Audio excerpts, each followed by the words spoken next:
Voy a iniciar la grabación. Buenas tardes. Por favor, los que tengan video, por favor, para activarlo para vernos un momentico. Hola, Arturo. ¿Cómo vamos, profe? Bien. Bien, bien. Bueno, mucho trabajo. Gracias a Dios, sí. Acá con una muchacha que está aquí molesta.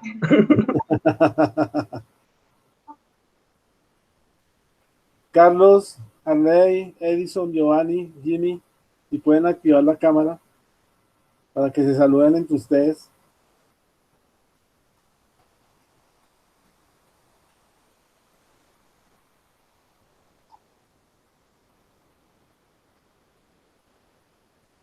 Giovanni, Jimmy.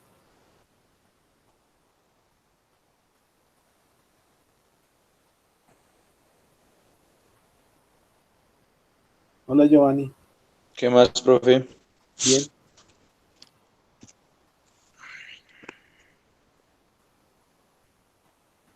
¿Cómo le ha ido con el resumen?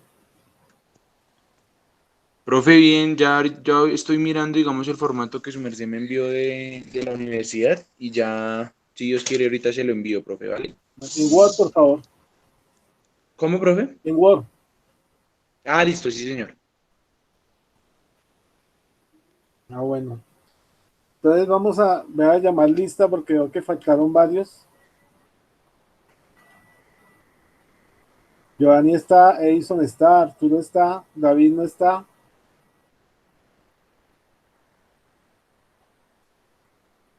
Diego Garzón tampoco está.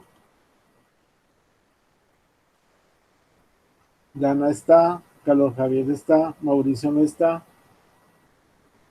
Fabio tampoco está.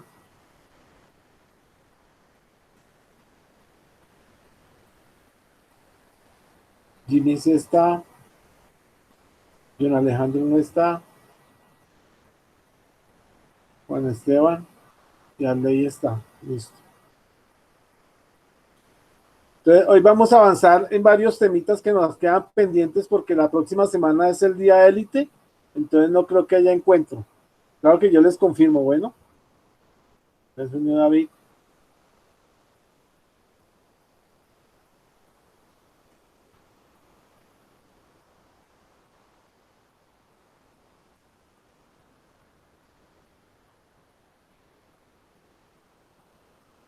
Entonces yo les confirmo la próxima semana si hay encuentro o no hay encuentro por el día élite. Bueno, no sé a qué hora lo van a hacer el día élite. Listo, profe, quedamos atentos. Bueno,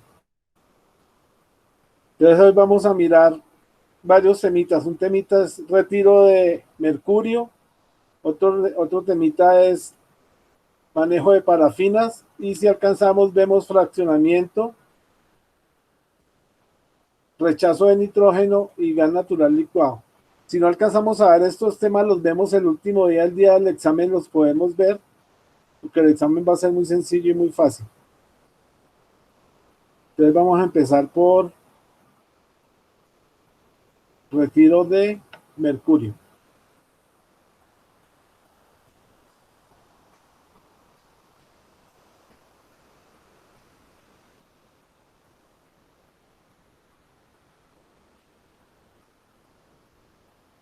Profe, una pregunta. ¿Sí? El póster lo dejamos como nos habías dicho anteriormente, el resumen, el objetivo y la conclusión, Sí. o tenemos que dejarlo lo mismo del formato. No, el Foxes déjalo como lo hiciste. ¿Sí? Ah, listo. Es que yo Solo estaba haciendo otro, no, hay que incluir la pensando. bibliografía. Ah, ok, listo. Bueno, Gracias. entonces vamos a iniciar.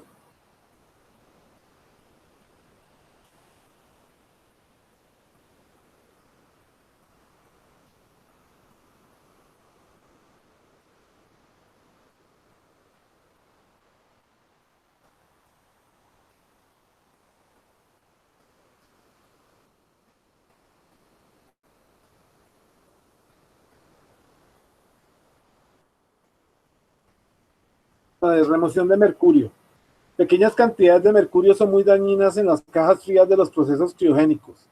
La concentración permisible de corrosión es de 0.01 microgramo por metro cúbico para evitar corrosión.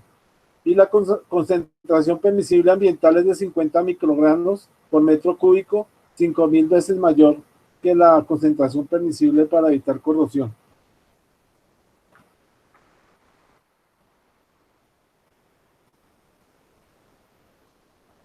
Entonces, el gas es un proceso basado en alta reactividad entre HG y compuestos azufrados, alta eficiencia de remoción, carbón activado o alúmina impregnada, alta capacidad de retención garantizada, larga vida del catalizador, capacidad inalterada por condensados y agua.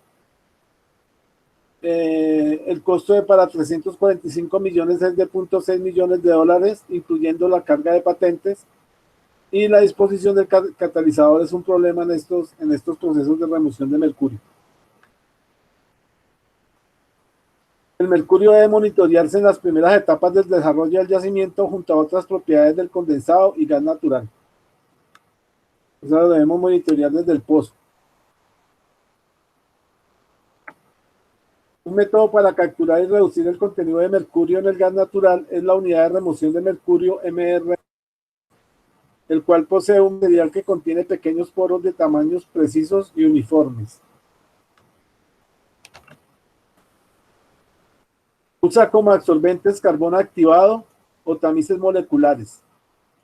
Funciona como filtro que opera a nivel molecular atrapando el mercurio. Este elemento es venenoso y perjudicial para las tuberías y piezas de aluminio.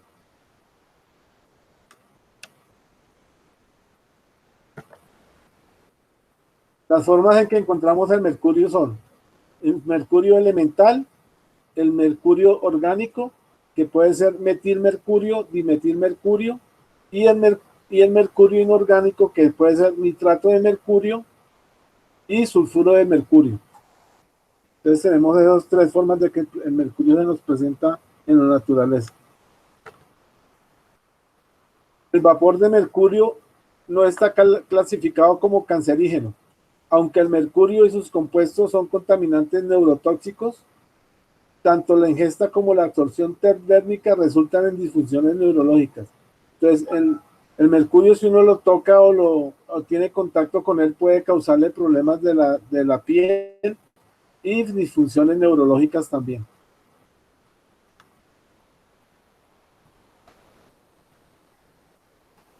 La razón principal para eliminar el mercurio es la protección del aluminio aguas abajo en los intercambiadores de calor para proteger las tuberías de aluminio, como los utilizados en las plantas criogénicas, recuperación de hidrocarburos de gas natural y en las plantas de licuefacción de gas natural. En estas plantas usamos muchos equipos de tuberías de aluminio. Para proteger esas tuberías tenemos que eliminar el mercurio.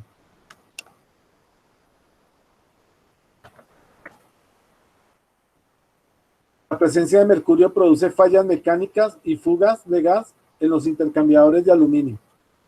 Hay que reducir el mercurio a menos de 1 parte por millón en volumen.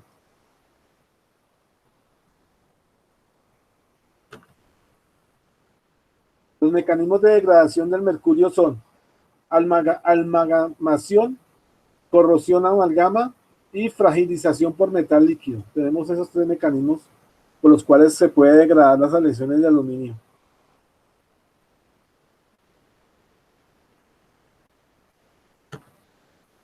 Entonces, amalgación. Es el proceso por el cual el mercurio forma soluciones líquidas con metales tales como el aluminio y el zinc.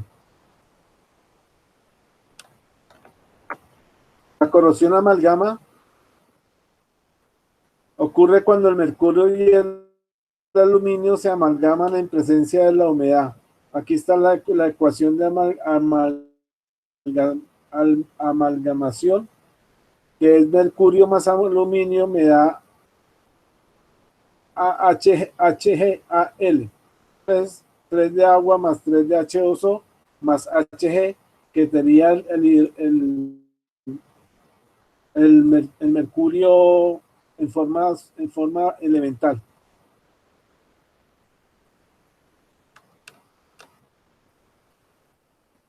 Niveles aceptables de mercurio. Concentraciones inferiores a 0.01 son admisibles sin tomar precaución alguna. O sea, podemos tener hasta 0.01. Concentraciones entre 0.01 y 0.1 son admisibles siempre que los equipos construidos en aleación de aluminio estén diseñados para soportar la agresión del mercurio. O sea, deben de tener aleaciones especiales para soportar el mercurio.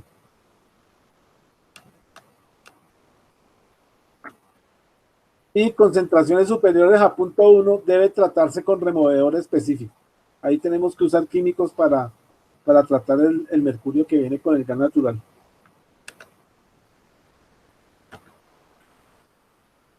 No existen relaciones que permitan predecir el grado de contaminación de una instalación de acero a partir de las condiciones operativas.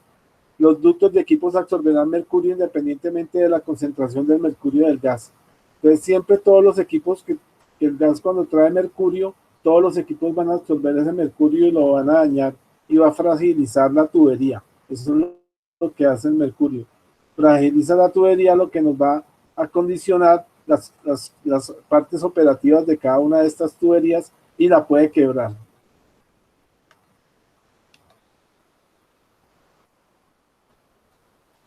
No se conoce un límite superior para la cantidad de mercurio que puede acumularse por unidad de superficie de acero.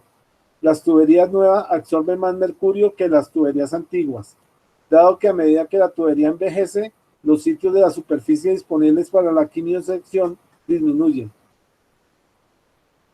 O sea, la quimisorción es la absorción del mercurio a la tubería.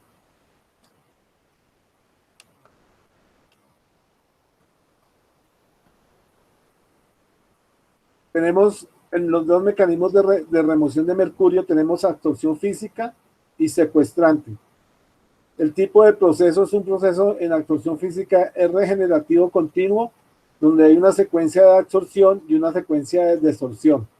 La tecnología son tamices moleculares y el nombre comercial es este UOP-HGSIB, este nombre que les señalo aquí. En los secuestrantes hay no regenerativo continuo el proceso. Acá tenemos lechos de secuestrante sólido y se llaman Puraspec, Sulfatret, Selet, HG o PGB 562. Esos son los procesos para remoción del mercurio.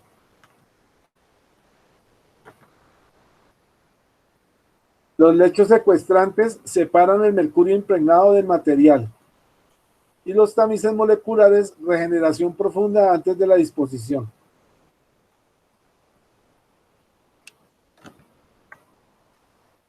Los absorbentes moleculares son productos de tamices que contienen plata en la superficie exterior de la pastilla del tamiz molecular. Los absorbentes moleculares tienen una apariencia similar a la de los tamices moleculares. Entonces, ¿se acuerdan cómo eran los tamices moleculares? Que eran unas bolitas encapsuladas en un paquete, empaquetadas. Tamiz molecular es un material que contiene poros pequeños de tamaño preciso y uniforme usado como agente absorbente. Funciona como un filtro, pero que opera a nivel molecular atrapando el mercurio, que es venenoso y perjudicial para las tuberías de aluminio. Aquí tenemos una planta de remoción de mercurio. Tenemos la zona de absorción de mercurio, la zona de absorción y la zona de regeneración.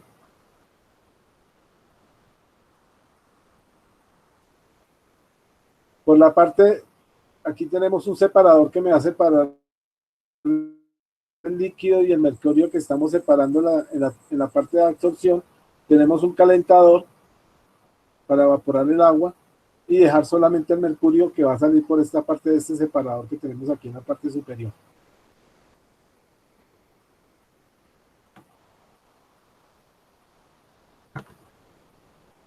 Conclusiones de la remoción de mercurio. Entonces, el mercurio debe monitorearse en las primeras etapas de desarrollo del yacimiento junto a otras propiedades del gas natural. Básicamente, desde la perforación tenemos que ir mirando qué contenido de los gases tiene mercurio para ir tomando las precauciones necesarias posteriormente cuando vaya a hacer las extracciones de gas natural.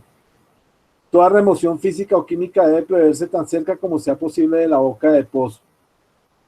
O sea, la planta de remoción de mercurio, ojalá esté lo más cercano al pozo.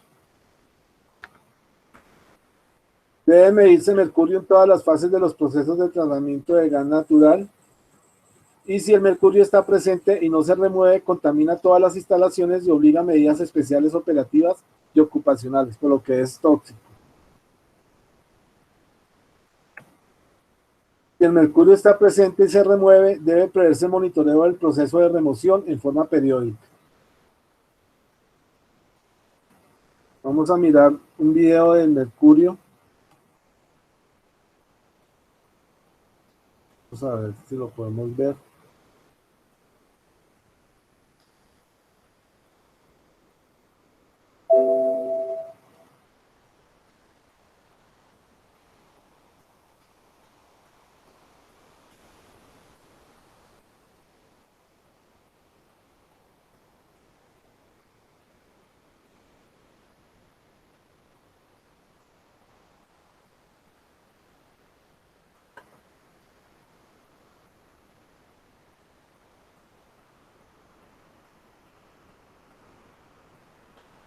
A las altas concentraciones.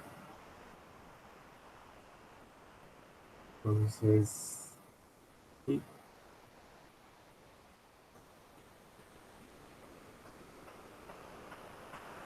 Pues vamos a ver un videito. De metales pesados en los ríos Bogotá y Tonjuelito resultan ser alarmantes debido a los impactos que estos pueden tener sobre la salud pública y el medio ambiente. Las zonas más afectadas son las localidades de Bosa, Tonjuelito, Ciudad Bolívar, Usme, La Sabana y el municipio de Soacha, los cuales presentan altos índices de contaminación sobrepasando los estándares internacionales permitidos por la OMS. La contaminación se debe a la presencia de las industrias de sal, cotiembres y bombillos ahorradores, también por los depósitos de basura de reciclaje u hogares donde hay baterías y bombillos gastados. Los desechos, estos pueden llegar al agua o a los cultivos. La principal vía de exposición humana es el consumo del pescado y marisco contaminados con metilmercurio. De acuerdo con un estudio realizado en la sabana de Bogotá, el peligro por intoxicación con mercurio podría darse por el desarrollo de actividades de riego utilizando las aguas del río Bogotá. El mercurio es asimilado por el ser humano. Esto puede provocar ciertas implicaciones en la salud como afectaciones en el sistema nervioso, el mal desarrollo de los fetos, problemas cardiovasculares y aumentar la posibilidad de tener cáncer. Las tres posibles soluciones que se plantearon son: la primera solución consiste en el uso de carbón activado hecho a base de cáscaras de coco u otros filtros orgánicos con propiedades porosas que permitan la absorción de dicho metal. La segunda de ellas consiste en un método de fitorremediación con el uso de microorganismos o algas, las cuales modifican y reducen las propiedades tóxicas del mercurio. Y la tercera de ellas consiste en el tratamiento mediante fotocatálisis heterogénea o a través de procesos de oxidación avanzada, los cuales contribuyen a la mineralización total de los compuestos contaminantes presentes en los efluentes industriales.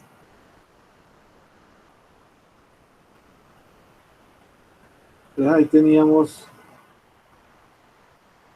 los daños que podemos tener del mercurio. Vamos a mirar, vamos a cerrar la ventana, vamos a mirar manejo de parafinas.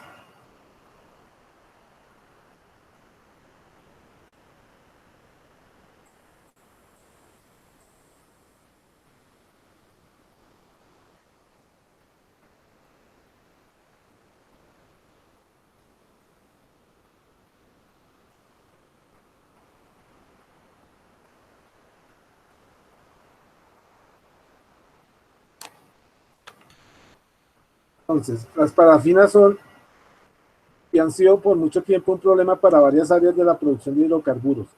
La precipitación de cristales de parafina es el resultado del rompimiento del equilibrio termodinámico existente en los hidrocarburos y las moléculas de parafina.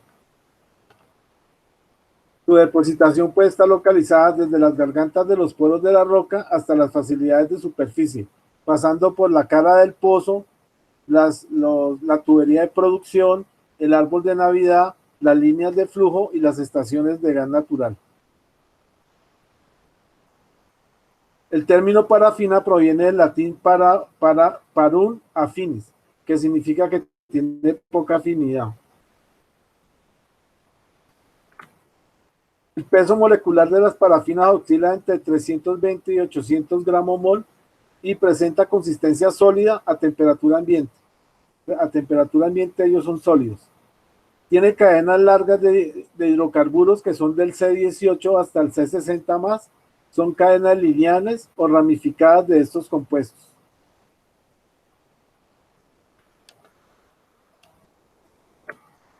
Los puntos de fusión son relativamente altos, generalmente entre 64 y 200 grados Fahrenheit.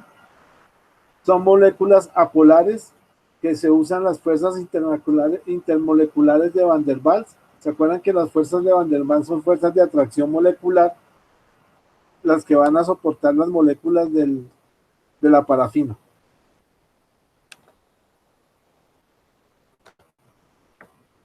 Aquí tenemos las parafinas normales, que están formadas por cadenas del C18 al C60 más, y su punto de fusión es de 64 grados Fahrenheit a 211 grados Fahrenheit.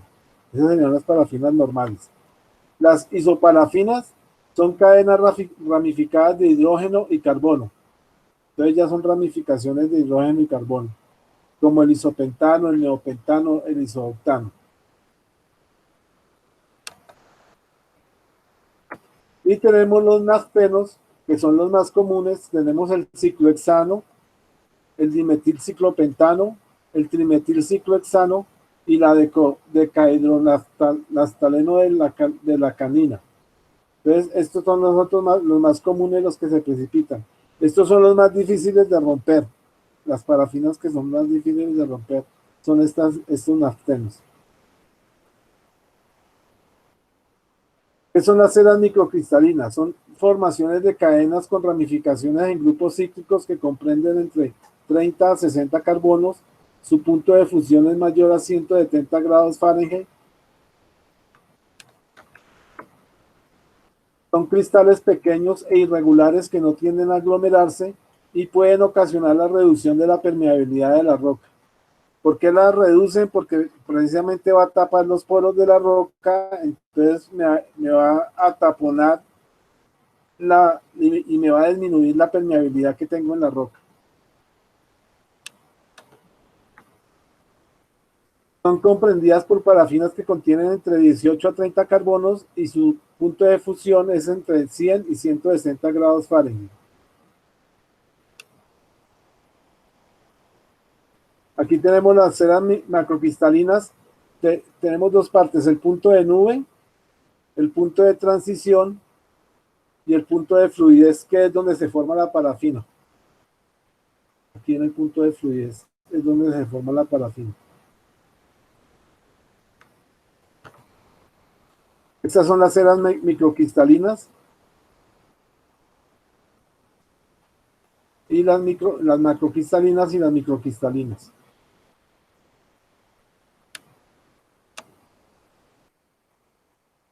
La precipitación de las parafinas se da por el rompimiento del equilibrio termodinámico del crudo y las moléculas parafínicas. La depositación de estas es muy difícil de inhibir. Ocurre por cambios de fase y obstrucción o taponamiento de los poros.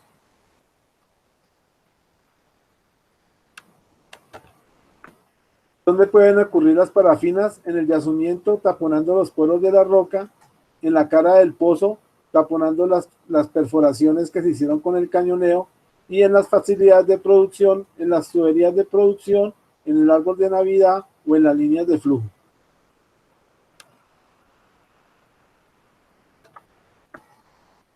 Al enfriarse el crudo, los cristales crecerán hasta formar una red que impida el flujo de los hidrocarburos. Eso se conoce como punto de fluidez.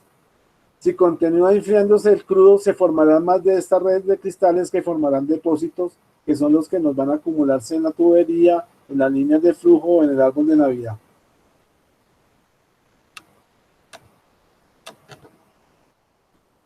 La precipitación de las parafinas es el soluto de la parafina, el que se va a disolver, y el solvente es el crudo. Y aquí tenemos la pérdida de los livianos por vaporización. Entonces aquí tenemos las parafinas que van a ser el soluto y se van a disolver dentro del crudo. ¿Qué efectos tiene la precipitación de las parafinas? La naturaleza de la solución, por la presión, la proporción relativa del solvente y el soluto, la temperatura,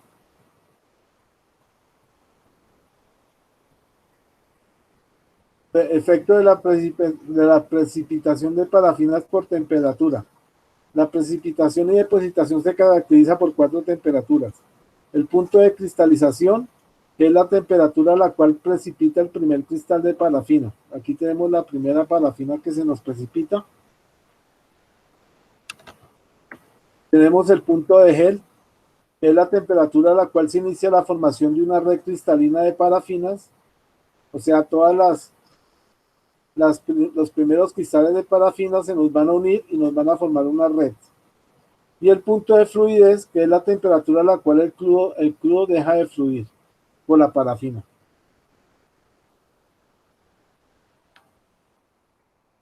Y el punto de fusión, que es la temperatura a la cual la sustancia pasa del estado sólido al estado líquido. Esas son las 4 temperaturas que manejamos en las parafinas.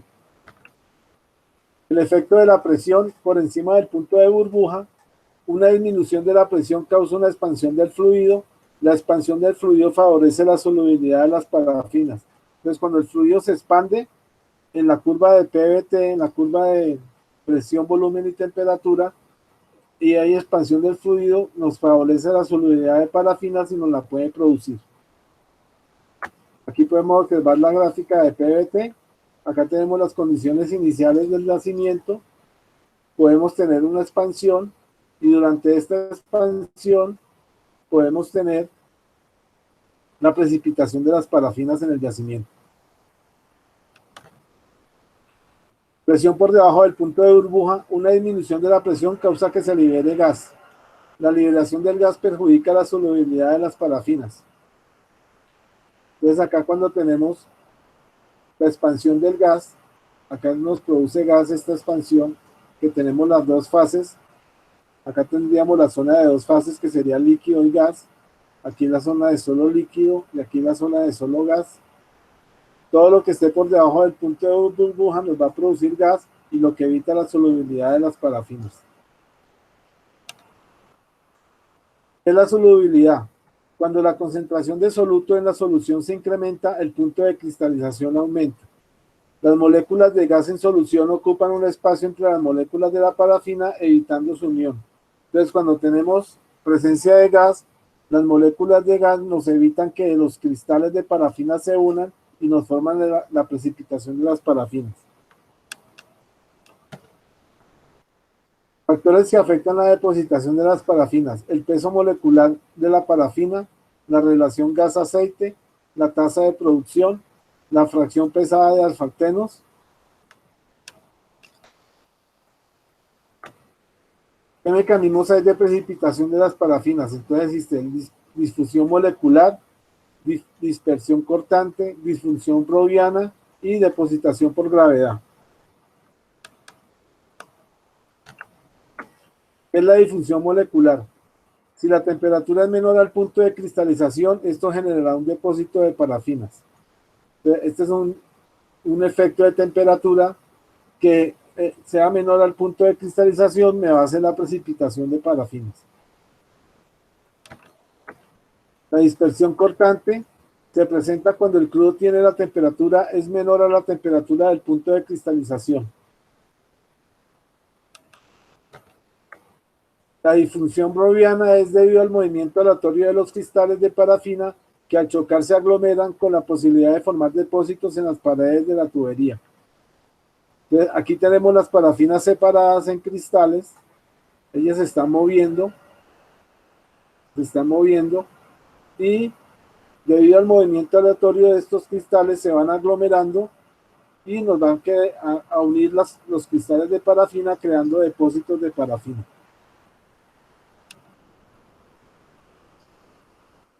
La depositación por gravedad se produce en los sistemas de almacenamiento como en los tanques de producción. Los cristales de parafina son más densos que el crudo, tendiendo a depositarse en el fondo. Entonces los cristales se nos van a ir al fondo y nos pueden taponar las válvulas que tenemos en los tanques.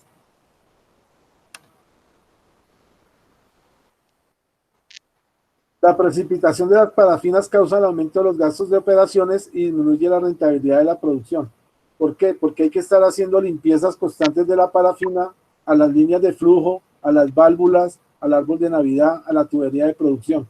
Por ejemplo, para limpiar la tubería de producción hay que traer un equipo de workover para poder sacar la tubería e inyectarle una solución que me remueva la parafina. Esto es un costo muy alto para las operaciones solamente para limpiar parafina. De acuerdo a la temperatura y demás factores que afectan la precipitación, esta puede ocurrir en el yacimiento, en la tubería de producción, en el árbol de Navidad, en las facilidades de superficie y en las líneas de flujo. Podemos obtener depositación de parafinas. ¿Qué ocurre en el yacimiento? Pues causa puenteo y bloqueo de los poros, reduce el diámetro de la garganta del poro y crea un daño a la formación. Este daño a la formación es la reducción de la permeabilidad del yacimiento, creándonos una caída de presión adicional a la PWF. Construcción de los orificios cañoneados. Entonces nos va a taponear los cañoneos que hicimos.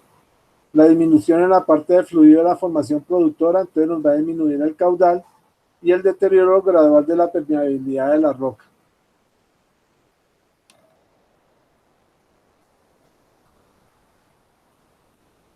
Aquí tenemos los sitios en el yacimiento.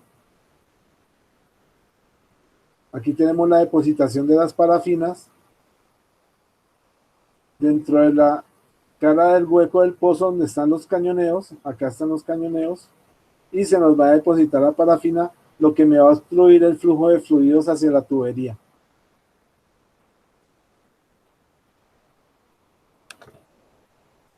La producción aumenta la caída de presión, por lo que se reduce el diámetro de la tubería por los depósitos, la reducción del radio efectivo de drenaje, taponamiento en las líneas de transporte, y esto puede ocasionar un cierre del pozo y una pérdida de producción en el pozo.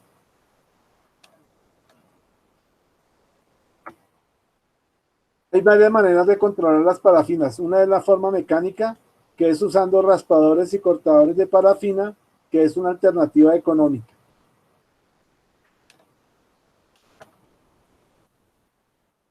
En el método mecánico, la remoción exige que el pozo sea cerrado temporalmente mientras el raspador cae al fondo.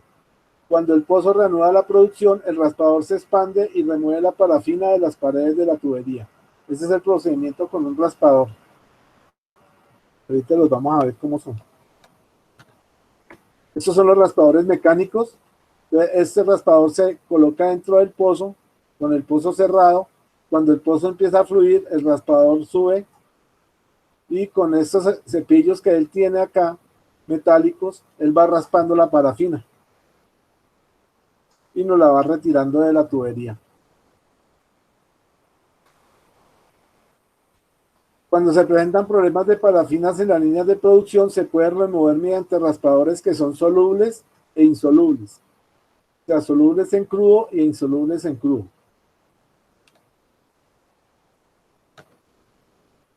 Los solubles son tapones de cera microcristalina que se disuelven en un periodo de tiempo. Insolubles son esferas de caucho o plástico.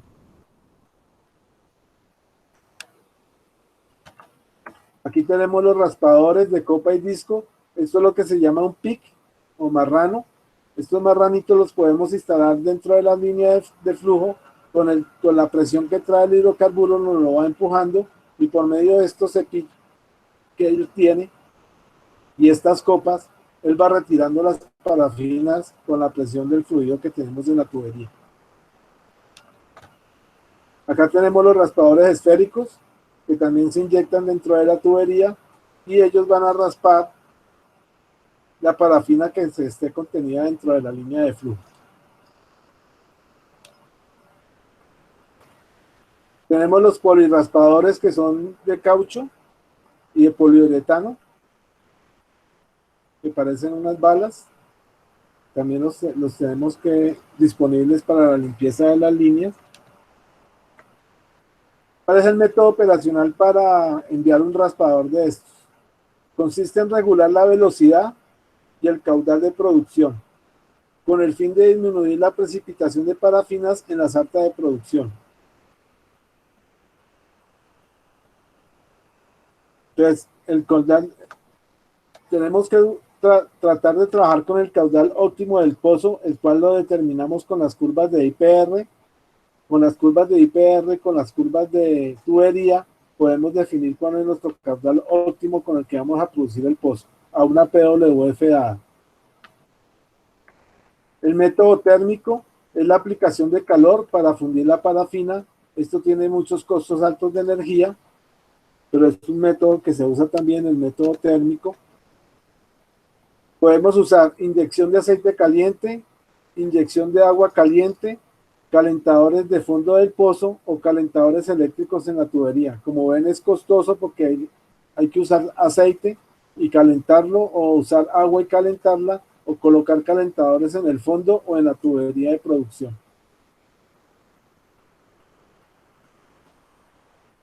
Inyección de aceite caliente. El aceite se calienta en 350 grados Fahrenheit a 300 Fahrenheit y es bombeado dentro del pozo por la tubería de producción o por el anular para quitar la parafina. Entonces por acá tenemos la entrada del aceite caliente por esta valvulita. El aceite caliente entra, remueve la parafina y sube por la parte superior y sale el aceite frío, el que inyectamos. Para eso tenemos que tener el pozo sin producción. Solamente el pozo debe estar cerrado. Inyección de agua caliente es un método alternativo el cual usa surfactantes con el fin de ayudar a la dispersión de la parafina en el agua. Entonces, con un surfactante químico, el agua se dispersa dentro, la parafina se dispersa en el agua y nos la va a retirar con esta agua y la podemos sacar por la parte superior del árbol de Navidad. Calentadores en el fondo del pozo.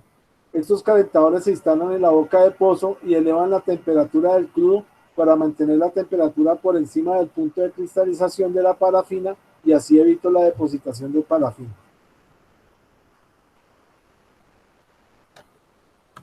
Calentadores eléctricos en la tubería. La energía eléctrica es alimentada hacia el tope de la tubería de producción, fluyendo hacia el fondo del pozo donde se encuentra la parafina y nos evita la depositación de ellas. Hay métodos químicos, que es la inyección continua de químico y la inyección cíclica de químico o baches de químico que vamos a inyectar dentro de la tubería. Los productos del método químico tenemos solventes, dispersantes, surfactantes y modificadores del cristal. Estos modificadores del cristal lo que me van a hacer es evitar que los cristales se unan y me forman los depósitos de parafina.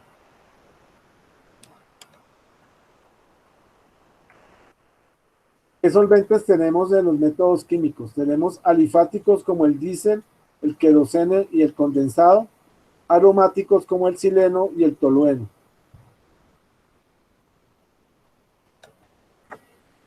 Con respecto a los dispersantes, estos dispersantes no disuelven la parafina, sino que la neutralizan las fuerzas que unen las partículas de la parafina al estar juntas. Entonces me va a desinhibir la unión de las parafinas para crear los depósitos. Mantiene las partículas de parafinas en suspensión, no permite que se unan para formar el depósito.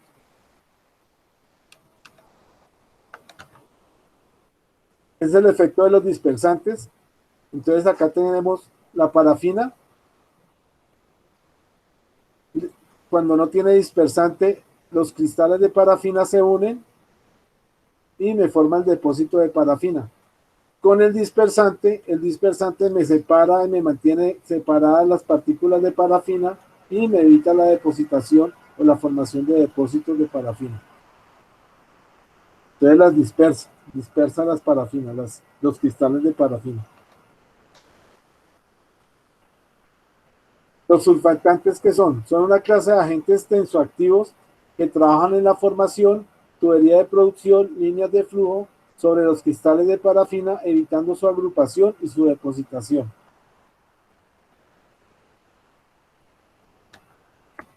Los modificadores de cristal son compuestos químicos hechos sintéticamente que inhiben la depositación de parafinas.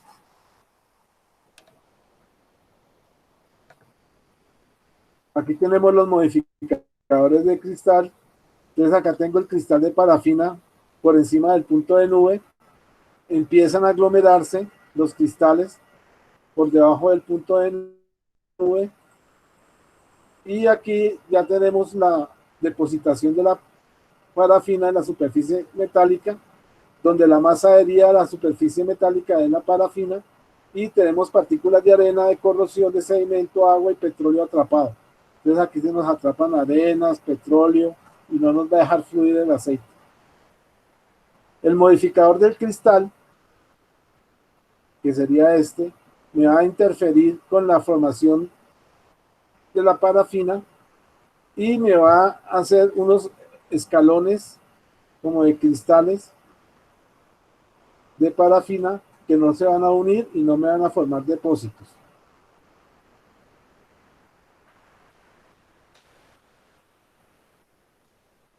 Aquí están las variables del método químico, los rangos de temperatura, de corte de agua, de temperatura de operación, temperatura de superficie y el tipo de parafina. Entonces, no es aplicable para parafinas mayores de 50, es limitado para las parafinas entre C49 y C20 de carbono, y es excelente para parafinas de menos del C20, menores a C20. Lo mismo los cortes de agua, no es aplicable y limitado para cortes de agua mayores de 50 y es excelente para cortes de agua menores de 20 pSW.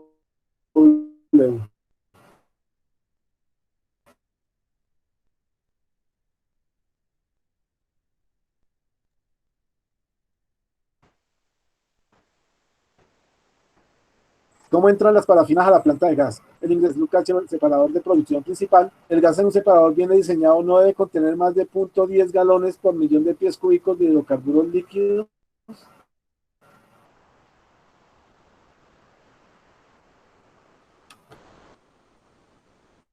Y los compuestos aromáticos y las parafinas inferiores pueden encontrarse disueltos en cantidades importantes en glicoles y aminas, que son los que nosotros tratamos para retirar el agua del gas y para retirar los contaminantes como el CO2 y el H2S del gas natural.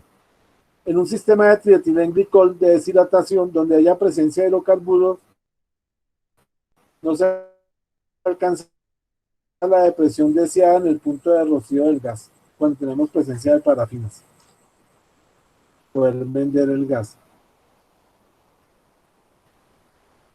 El manejo de las parafinas, el contenido bajo de parafinas, el objetivo es evitar el ensuciamiento de los intercambiadores e incremento de la caída de presión.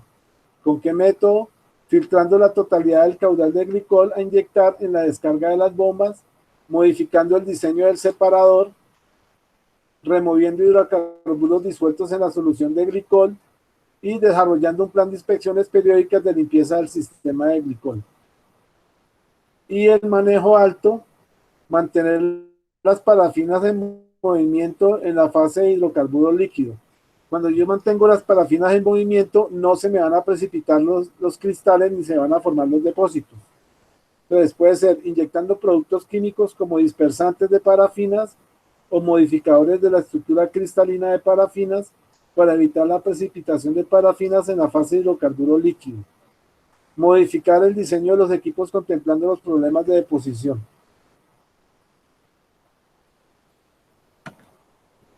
Ese sería el método de control de parafinas. Y básicamente esos serían todos los químicos que tenemos que retirar del gas natural. Vamos a mirar el de rechazo de nitrógeno.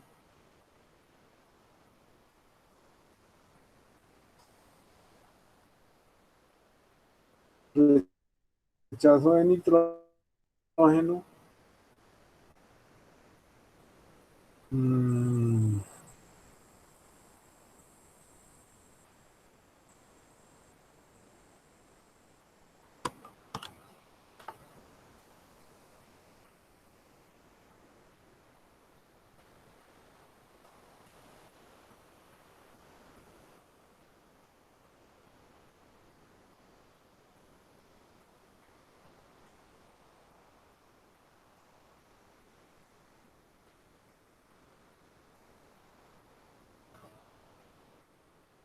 Entonces, el incremento de nitrógeno en el gas seco entregado a los clientes modifica principalmente el poder calorífico. Entonces, nos afecta el poder calorífico el nitrógeno, porque el nitrógeno no tiene poder calorífico, no tiene calor específico, que es la medida de la cantidad de energía liberada durante la combustión. El nitrógeno es un gas inerte, el cual no se obtiene energía alguna. Entonces, si vamos a la tabla de propiedades físicas de los componentes del gas y encontramos el nitrógeno, nos va a aparecer 0 de poder calorífico.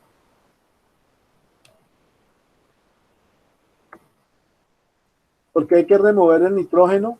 Entonces, para incrementar el poder calorífico del gas, para especificaciones del gas de venta, por costos de compresión y por el volumen a transportar. Entonces, eso es lo que se llama rechazo de N2 o de nitrógeno.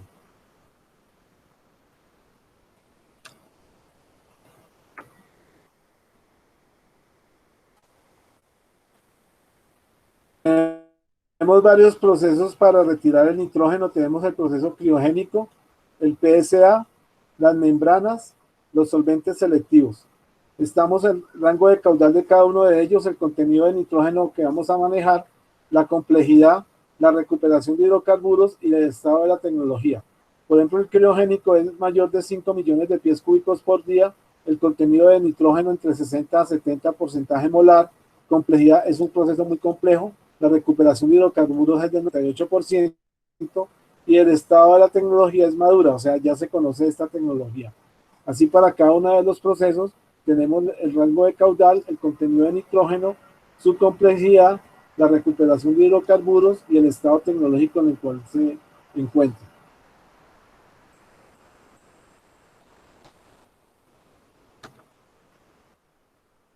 La destilación criogénica es el método más común para remover nitrógeno del gas natural. Entonces, el proceso criogénico es el más común. Son los más económicos y brindan mayor rendimiento a la separación de nitrógeno del gas natural.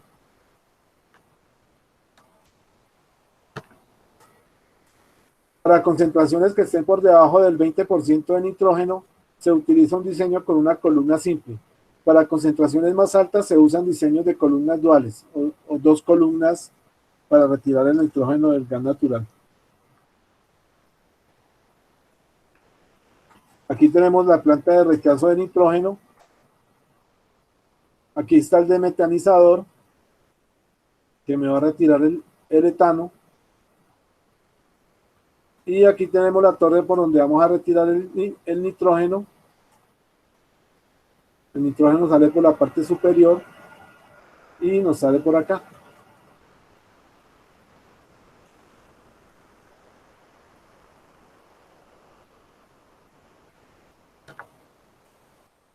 El fluido de alimentación contiene 15% de nitrógeno de un desmetanizador en una planta de turboexpansión. Recordemos que las plantas de turboexpansión son las plantas criogénicas. El gas del desmetanizador es enfriado por un intercambiador térmico.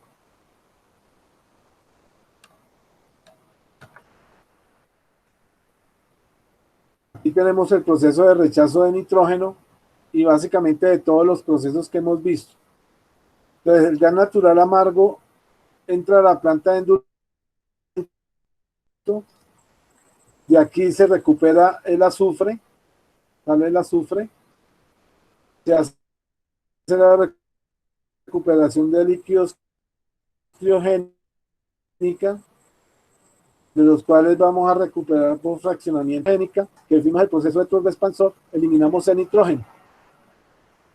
Ya en la salida de la planta vamos a tener gas natural con contenido de nitrógeno muy bajo y lo podemos llevar a gas de venta o inyectarlo a un gasoducto.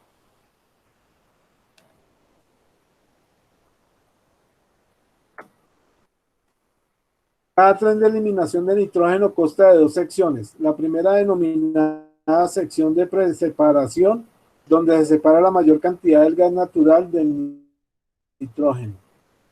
Entonces la sección de preseparación. La segunda es la sección de rechazo, en donde se procesa el gas rico en nitrógeno y se separa por poder ser enviado hacia la atmósfera. Todas las plantas, el gas nitrógeno lo vertimos a la atmósfera, a presión atmosférica. y el producto final de la planta contendrá como máximo 1.2% en mol de nitrógeno. La planta puede operar con gas de alimentación hasta con el 19.1% de mol de nitrógeno y mantener la especificación del producto final únicamente requiriendo un equipo de compresión adicional para el manejo del gas libre del nitrógeno. Recordémonos que dentro de toda la planta de procesamiento el gas va perdiendo presión. Tenemos que instalar equipos de compresión para elevar la presión para poderlo inyectar al gasoducto. Recordemos que aquí en Colombia la presión máxima para inyectar al gasoducto son 1200 psi. Entonces hay que instalar compresores antes de inyectar el gas al gasoducto para elevar la presión y poder manejar caudales más altos.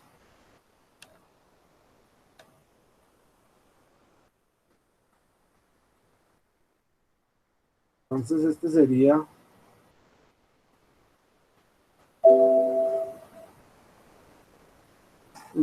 entonces ahí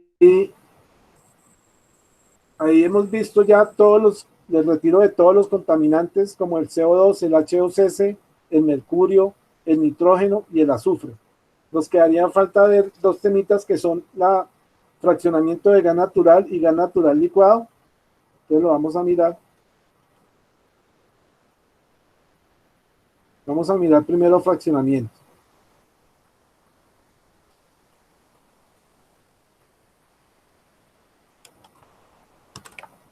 Fraccionamiento básicamente es poder recuperar los productos líquidos del gas natural que se separan en el separador de entrada. Y vamos a mirar qué funciones cumple el fraccionamiento. Esta es una planta, está en la planta de gas, están las torres de fraccionamiento al lado de ella. En Colombia, como sabemos, tenemos varios tipos de gases. Los principales fuentes de gas en Colombia ya sabemos que es la gas de la Guajira, que tiene un 98% de metano y muy poquitas cantidades de etano.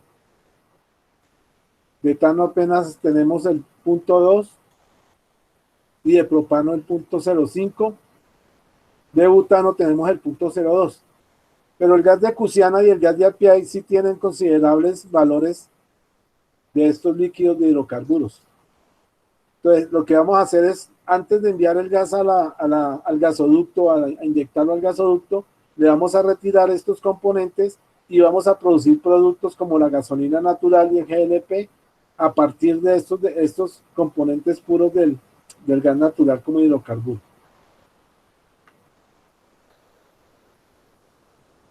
Entonces, el fraccionamiento de gas natural es la separación de mezclas en sus componentes individuales.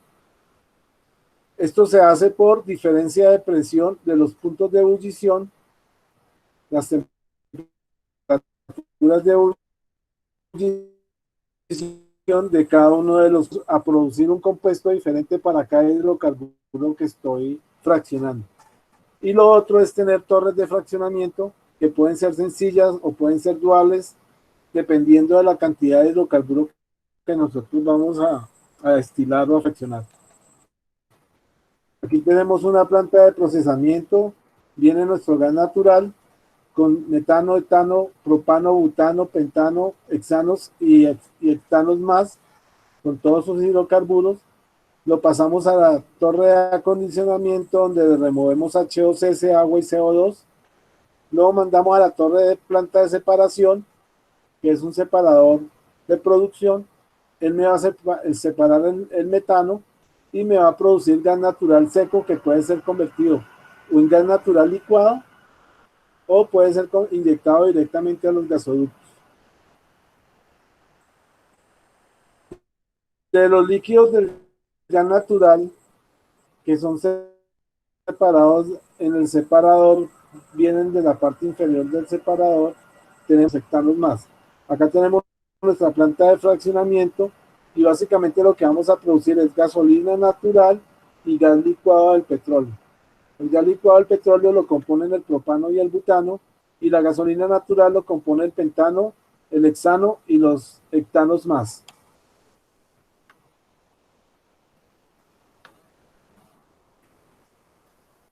Los hidrocarburos asociados al gas natural son conocidos como líquidos del gas natural. Incluyen el metano, propano, butano, isobutano y la gasolina natural. Estos líquidos de gas natural se venden por separado y tienen una variedad de usos diferentes. Algo muy importante que estamos haciendo aquí es que estamos usando todo el gas natural. Todo el gas natural que sale seco lo vendemos.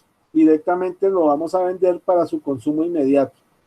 Y la parte de hidrocarburos, de líquidos hidrocarburos, la podemos vender. Entonces estamos haciendo un uso comercial total del gas natural sin tener ningún desperdicio de sus componentes.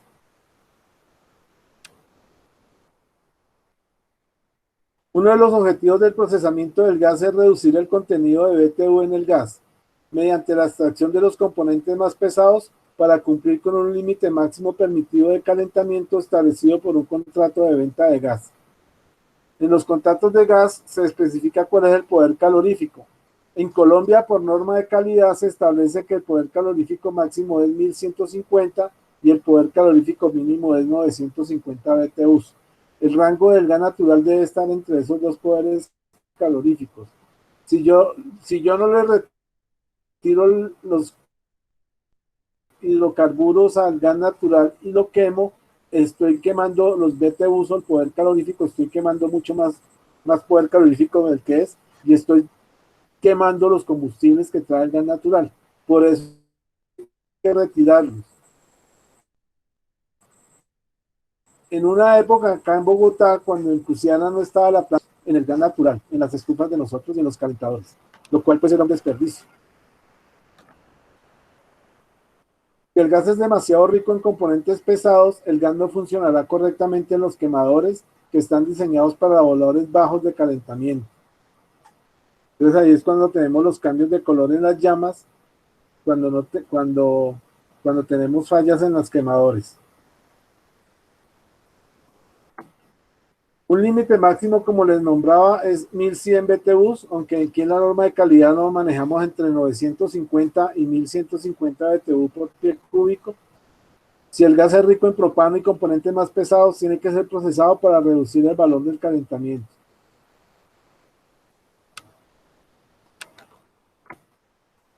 Los principales procesos para recuperación de hidrocarburos líquidos son el de refrigeración simple, que consiste esencialmente en el enfriamiento del gas, de modo de promover el propano y los hidrocarburos más pesados. Entonces, por enfriamiento,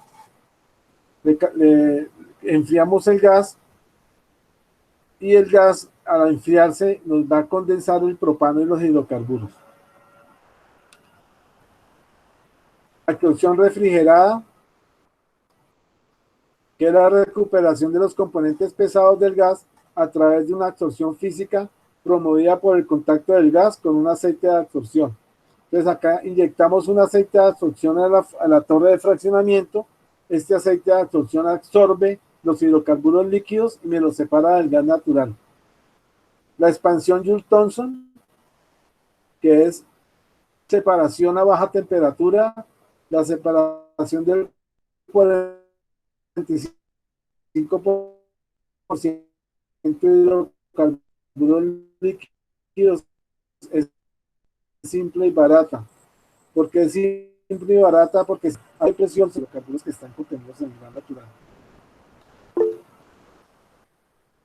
Y la turboexpansión, que es la criogénica, que es la separación del 98% de propano, 100% de butano y más pesados. Entonces, por eso la criogénica es una de las etapas más importantes del gas natural.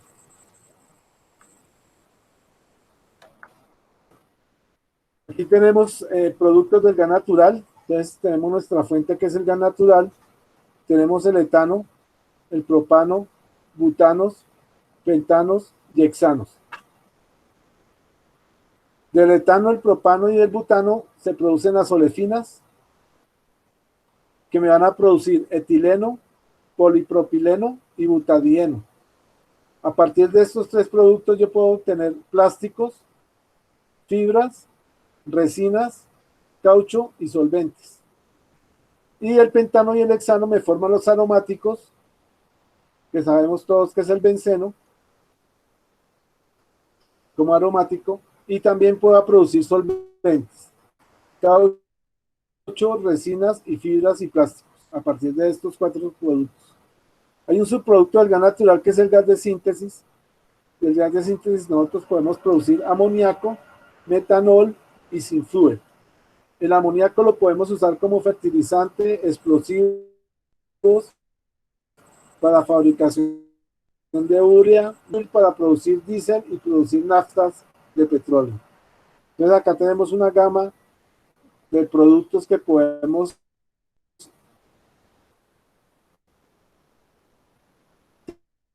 tener dentro de la fraccionamiento del gas natural, los cuales vamos a poner. Entonces, el producto del amoníaco es un gas olor de picante inoloro de fórmula NH3 muy soluble en agua.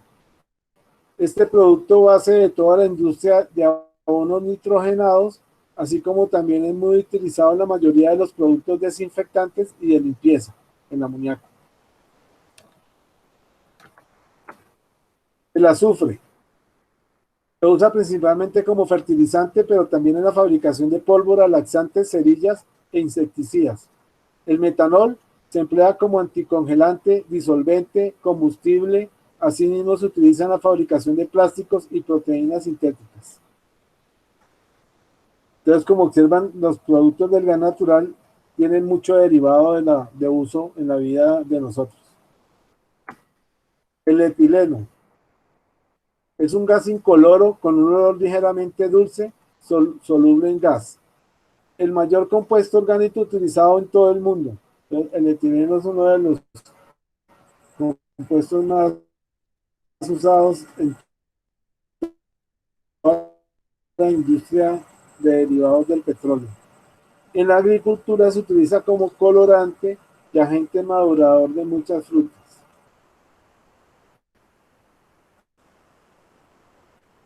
Radieno, que es otro subproducto del fraccionamiento. Es un compuesto químico sintético utilizado principalmente en la fabricación de caucho, nylon y pinturas de látex. El propeno.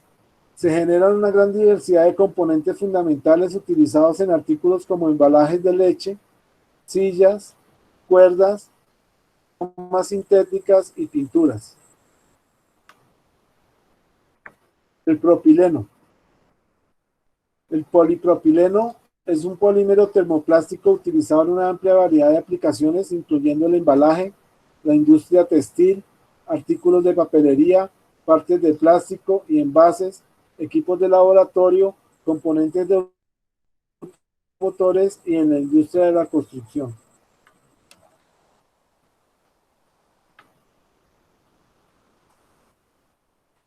Las olefinas son compuestos orgánicos que en su estructura molecular poseen al menos un doble enlace carbono-carbono.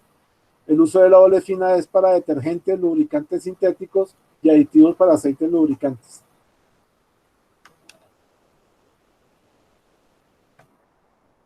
Entonces, como podemos ver, dependemos mucho de estos hidrocarburos de los derivados del petróleo.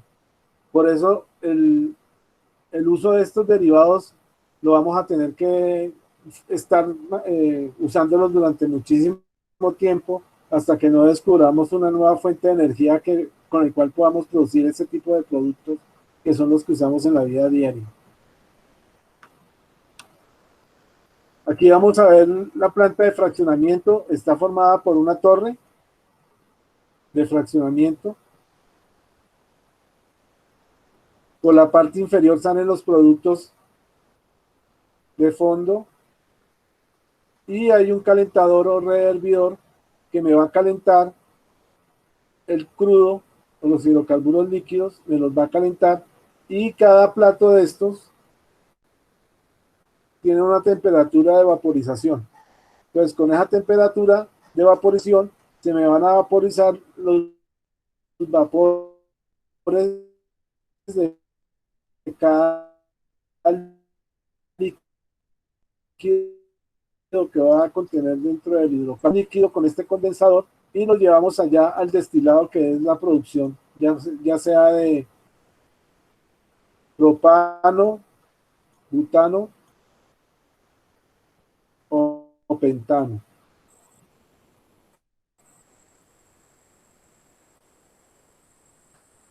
Entonces, dentro de los platos que tenemos en el fraccionamiento tenemos tipos de cápsula de burbujeo, platos perforados y tipo de válvulas. Entonces acá tenemos los tipos de válvulas.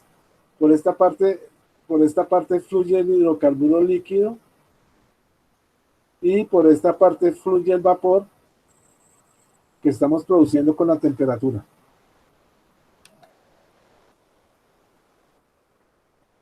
Acá tenemos unos empaques que son aleatorios, estructurados y enmallados. Son empaques por donde va a producirse la vaporización del hidrocarburo. Por estos huequitos va a pasar el líquido y se nos va a formar los vapores.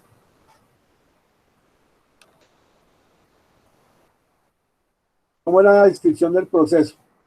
Entonces, el calor se introduce al rehervidor para producir los vapores de despojo. Entonces vamos a vaporizar los hidrocarburos líquidos. El vapor sube a través de la columna contactando el líquido que desciende. Entonces inyectamos el líquido por la parte externa de la torre. Ese líquido va a descender y se va a juntar con el vapor que estamos aplicando con el rehervidor. El vapor que sale por la cima de la columna entre el condensador donde se remueve el calor, se enfría el líquido. El líquido se retorna a la columna como un reflujo. Es el líquido que hemos condensado.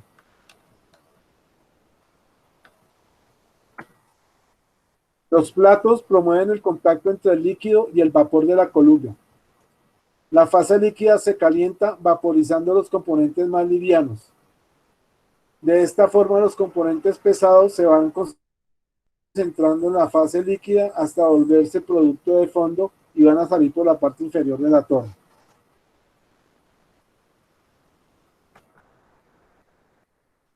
Entonces, el proceso de fraccionamiento se basa en los datos diferentes, puntos de ebullición de los diferentes hidrocarburos presentes en el gas natural licuado.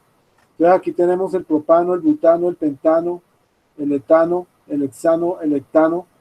El nombre común es etileno para el etano, propileno para el propeno, butileno para el buteno. Tenemos la fracción molecular y tenemos algo importante que es el punto de ebullición.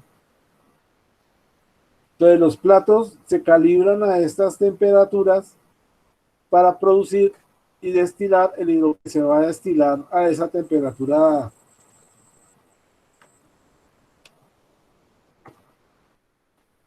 Para hacer el diseño de la torre tenemos que establecer la composición del alimento, la rata de flujo de la temperatura y la presión de operación. Hacer una partición de los productos en la columna y establecer la temperatura y la presión. Con la presión de la columna calcular la temperatura del rehervidor. Calcular el mínimo número de etapas teóricas de los platos. O sea, cuántos platos teóricos tengo que usar en la torre.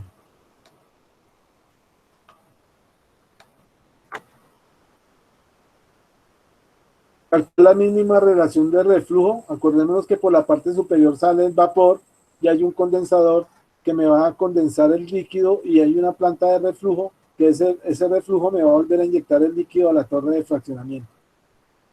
Obtener la relación de etapas teóricas sobre el reflujo de operación. Ajustar el reflujo real para vaporización del alimento si es necesario.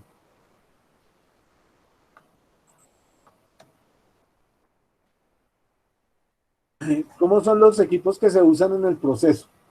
Los equipos se llaman torres fraccionadoras y se utilizan en el siguiente orden: desetanizadora, despropanizadora y debutanizadora. Entonces la primera es para el etano, la segunda es para el propano y la tercera es para el butano.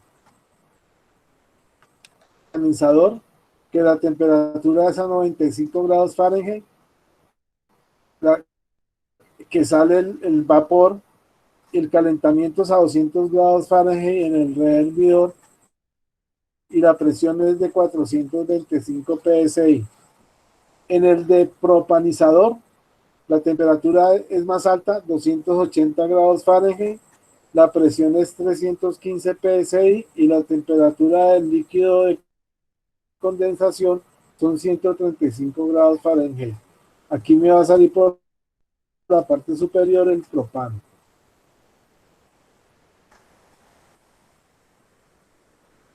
Y tengo el debutanizador, que maneja temperaturas en el rehervidor de temperatura de 135 grados Fahrenheit. Y me va a salir el butano. Por aquí saco butano. Por la parte inferior estoy sacando gas natural y gas natural.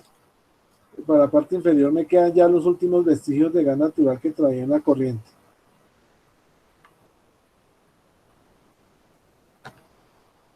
Aquí tenemos otra descripción del proceso.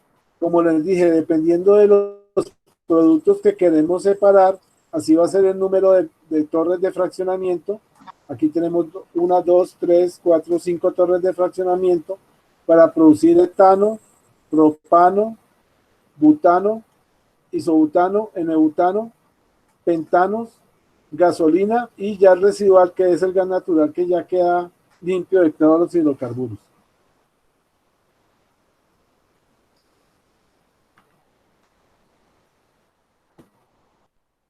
Entonces, este proceso de destilación de separación se basa en la volatilidad relativa de los compuestos a ser separados.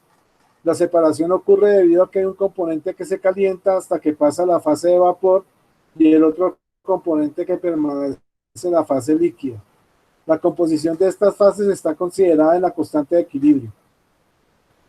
La constante de equilibrio se denomina K y va a ser igual a X sub I sobre Y sub I, que es X sub I. Es la fracción molar del componente sub I en la fase de vapor. En este caso sería, por ejemplo, si es el propano, sería la fracción molar del propano en la fase de vapor. Y Y sub I es la fracción molar del componente en la fase líquida. Entonces sería la fracción molar del componente propano en fase líquida. Y sacando esa relación tengo la constante de equilibrio.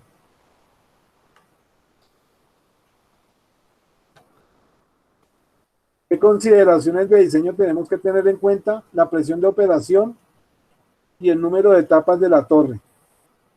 La temperatura de operación y la relación de reflujo, que es el líquido que se condensa en la parte superior de la torre.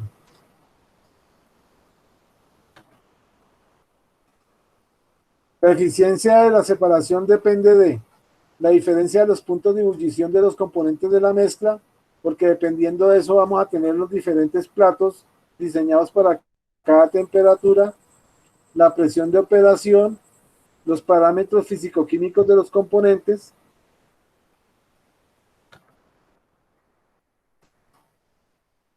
¿qué tipos de torres de fraccionamiento tenemos? El número de tipos de torres de fraccionamiento requeridos depende del número de productos a extraer y de la composición de la fuente o la composición del gas natural.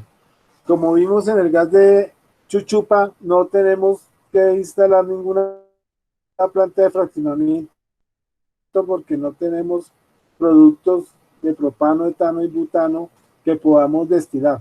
En cambio en API sí tenemos esos productos los cuales podemos destilar y vender.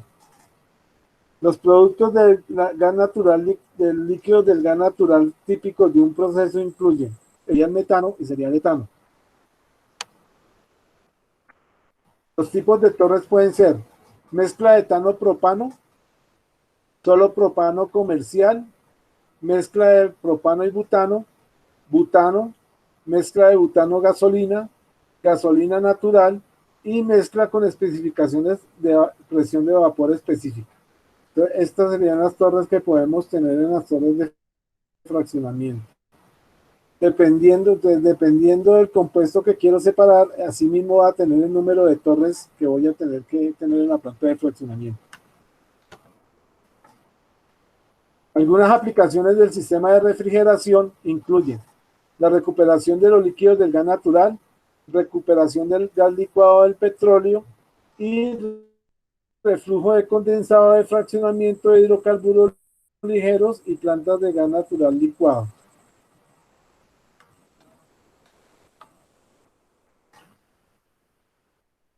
La selección de un refrigerante está basada en los requerimientos de temperatura, disponibilidad del refrigerante, economía y la experiencia previa con este refrigerante.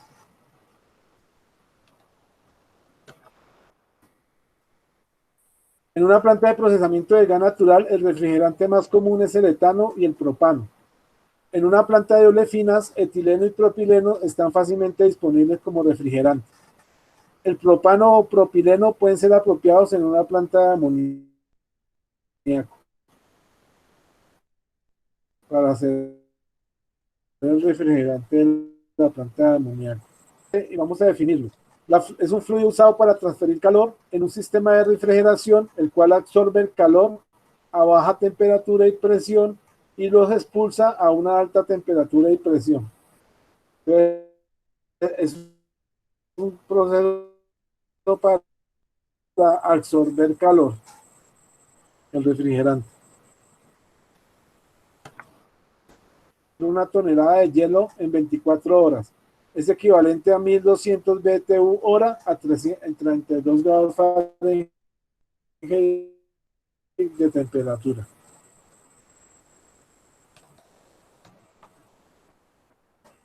El ciclo de refrigeración tiene 3 pasos distintos: la expansión, la evaporización y la compresión de los hidrocarburos.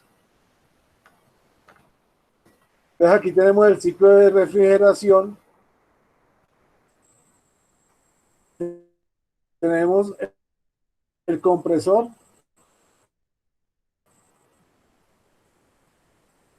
el confiar, y tenemos la válvula de expansión Joule-Thomson para cambiar la presión, y tengo el evaporador, el que me va a vaporizar los líquidos que tengo en el gas natural.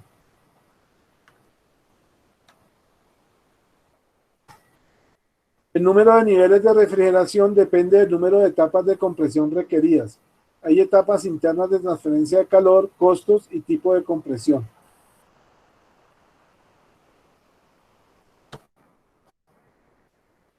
En el sistema de refrigeración, los refrigerantes más comunes usados y sus temperaturas son el metano, el etano, el etileno, el propano y el propileno. Y aquí están las temperaturas de refrigeración que ellos, cada uno tiene.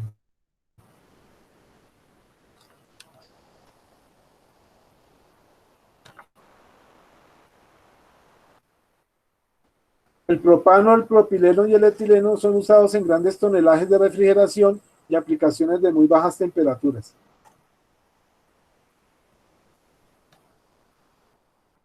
El amoníaco es un refrigerante recomendado debido a que el equipo inicial y los costos son bajos. Es económico, el amoníaco.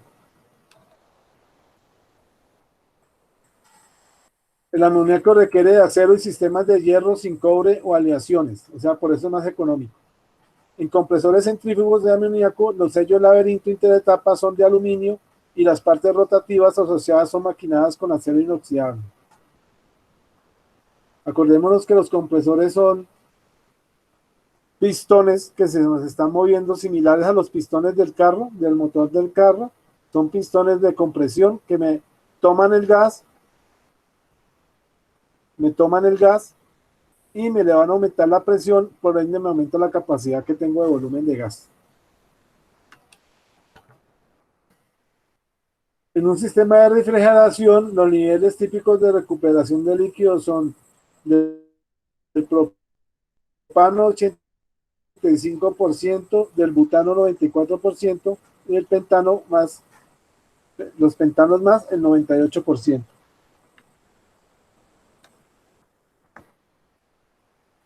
La mayoría de las plantas de refrigeración usan el freón como refrigerante y con un límite de temperatura más bajo a 20 grados Fahrenheit.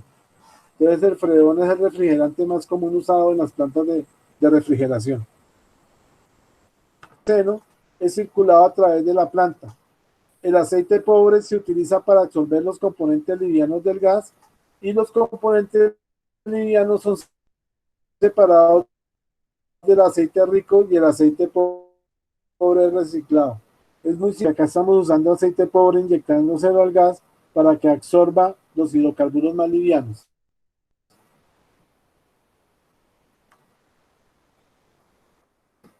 Aquí tenemos una planta de absorción. Aquí tenemos el absorbedor. La planta de tanizadora.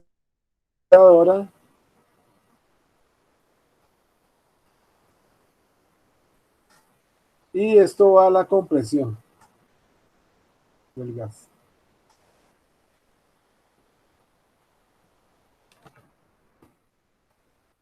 En la absorción, el aceite absorbedor fluye donde se calienta a una temperatura suficientemente alta para manejar los propanos, butanos, pentanos y otros componentes líquidos del gas natural.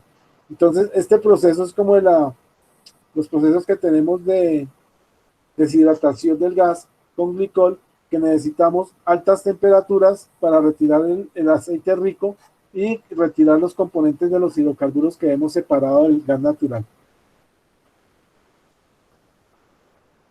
Los niveles típicos de recuperación con este sistema de absorción son 80% de propano, 90% de butano y S5 más 98% de pentanos más.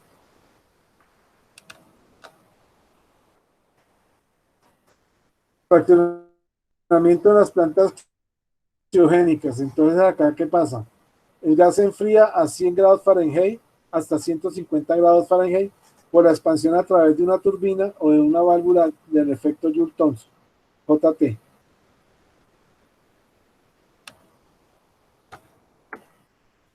Los líquidos se separan del gas de entrada a 100 grados Fahrenheit y a 1000 psi.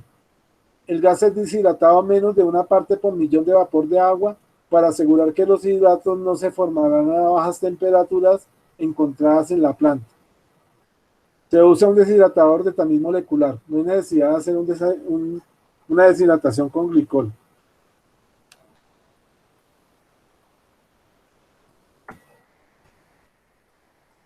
Debido a las temperaturas más bajas, las plantas criogénicas tienen los niveles más altos de recuperación de líquidos, por ciento.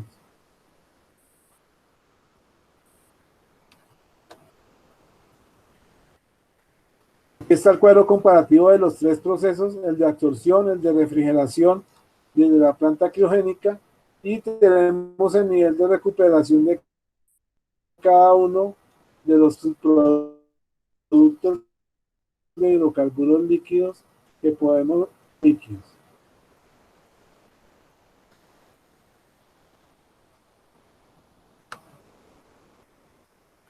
Las plantas criogénicas son las más diseñadas en la actualidad para ser instaladas, ya que producen la mayor cantidad de recobros de líquido. Son simples de operar y fáciles de empaquetar, aunque algo más caros que las plantas de refrigeración. Y las plantas criogénicas son costosas.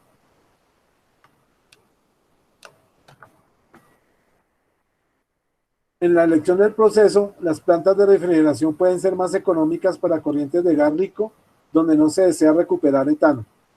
Las plantas de aceite pobre o de absorción son caras y difíciles de operar.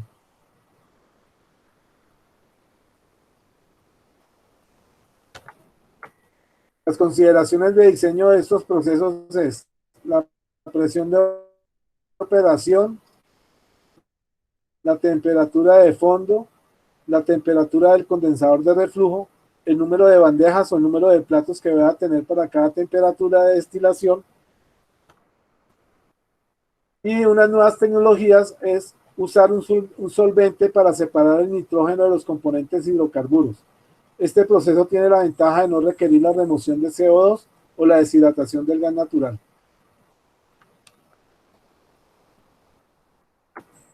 El costo de recompresión es muy alto porque la presión es muy bajita, la presión con la que sale de la planta es muy baja la presión.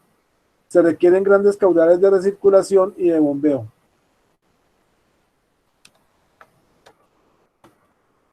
Otra tecnología utiliza los tamices moleculares para separar el nitrógeno. Esta tecnología también tolera el CO2 y el agua. Los tamaños del lecho son tamices moleculares, son proporcionales al volumen de gas siendo tratado.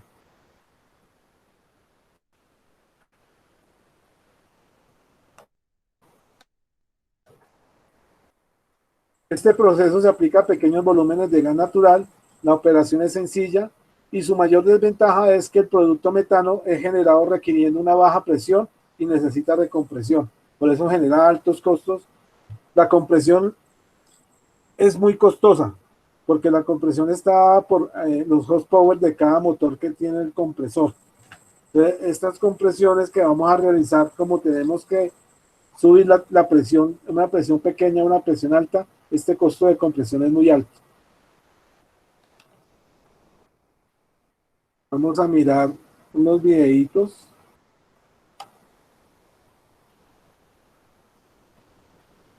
A ver si los podemos ver.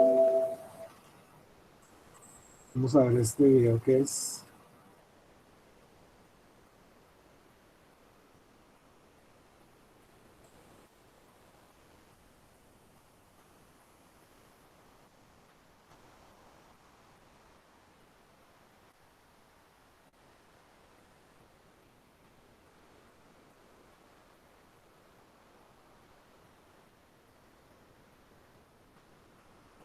En consecuencia, Vamos a compartirlo.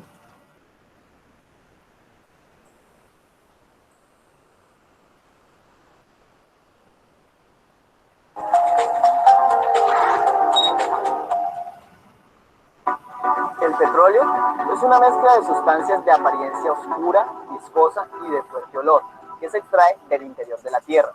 Está constituido por una serie de compuestos de hidrocarburos que son de naturaleza orgánica, formados únicamente por átomos de carbono e hidrógeno, cada uno con una cadena carbonada y peso molecular diferente. De hecho, para que el petróleo sea útil, es necesario separar estas diferentes fracciones de hidrocarburos a través de un proceso de refinación, que se basa en la diferencia de los puntos de ebullición que posee cada una de estas sustancias. Este proceso se denomina destilación fraccionada y comienza cuando el crudo se separa y es calentado hasta que se convierte en vapor. Entonces es bombeado a la base de la torre de destilación. Esta torre está formada por bandejas horizontales dispuestas unas sobre las otras con temperaturas diferentes. Las temperaturas de las bandejas inferiores son más elevadas que las temperaturas de las bandejas superiores. El vapor se eleva como en una tetera que hierve. Cuando se enfría, las moléculas de este se acercan, hecho que posibilita que la sustancia de menor punto de ebullición se condense separándose de la mezcla original. El orden de destilación de las sustancias depende del punto de ebullición de cada una y en consecuencia del número de carbonos que contengan sus moléculas. Así, el aceite lubricante, que está constituido por moléculas con más de 17 átomos de carbono, es la fracción menos volátil. Necesita temperaturas superiores a 305 grados centígrados para hervir. El diésel, que es utilizado como combustible en camiones, posee de 13 a 17 átomos de carbono por molécula, hirviendo en una franja de temperatura más baja, entre 235 y 305 grados centígrados. Enseguida tenemos al queroseno, que es usado como combustible en aviones. Posee de 11 a 12 átomos de carbono y este hierve entre 175 y 235 grados centígrados. La gasolina, usada como combustible en automóviles, es constituida por moléculas que tienen de 5 a 10 átomos de carbono y su franja de ebullición está entre 40 y 175 grados centígrados. El gas, usado como combustible doméstico o industrial, es la fracción más volátil del petróleo, siendo constituido por moléculas que poseen de 1 a 4 átomos de carbono. El residuo de la destilación es constituido por moléculas con más de 38 átomos de carbono, hirviendo a temperaturas superiores a 510 grados centígrados. Es usado para la fabricación de asfaltos que pavimentan calles y carreteras. De esta manera, tenemos que los hidrocarburos compuestos por 1 a 4 átomos de carbono son gaseosos. Los que contienen de 5 a 20 son líquidos y los de más de 20 son sólidos a temperatura ambiente.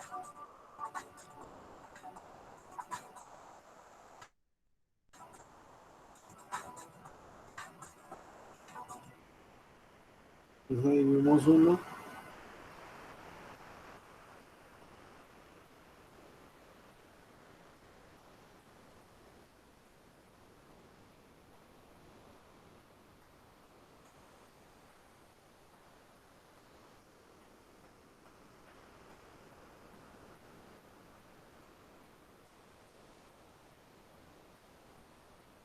Vamos a ver el otro.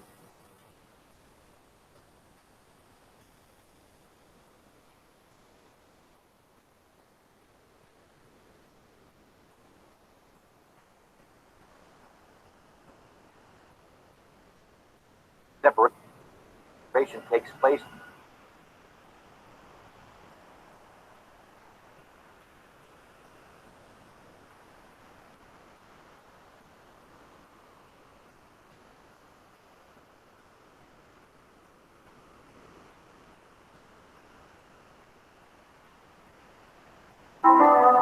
One of the key elements of many process plants is a distillation system.